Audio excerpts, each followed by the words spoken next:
एवढ्या उशीर कुठे गेलता तुम्ही? केस कापायला गेलतो. वाटते की नाही तुझ्यापेक्षा 10 वर्षानं लहान? मग टक्कल करायचं नव्हतं का? म्हणजे आताच पैदा झाल्यासारखं वाटलं असतं.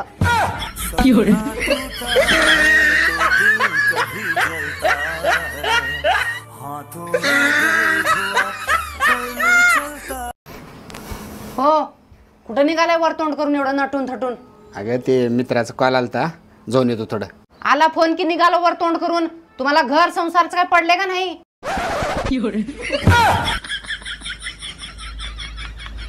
आलं बघा तुमचं वकट्या तोंडाचं मित्र.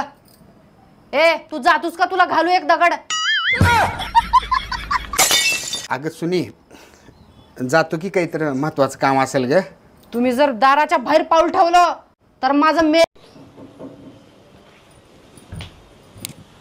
काय झाले ग सुनबाईला? अहो सासूबाई, ह्यांचा ऍक्सिडेंट झालाय आणि ह्यांच्या डोक्याला मार लागलाय आणि ह्यांनी मागचं सगळं विसरून गेल्यात.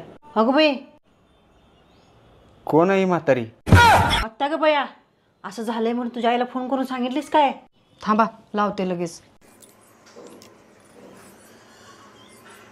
अहो सासूबाई, आईचं फोन बंद लागालय. थांबा, बहिणीला लावून बघते.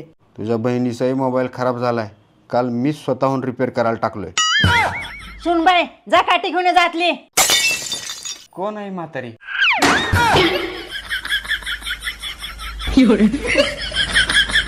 बरं आई, काय हरकत नाही. तू दादाला पाठवून दे, मी येते.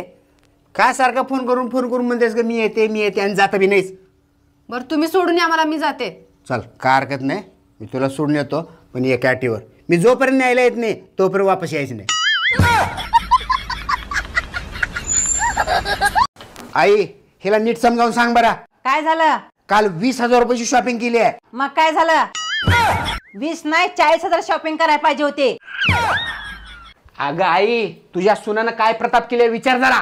आता काय केले? पीठ कालवताना पिठात पाणी घालतेत, हिनं पाण्यात पीठ ओतून ठेवले आहे. घाल दे की, मग तुला काय करायचं?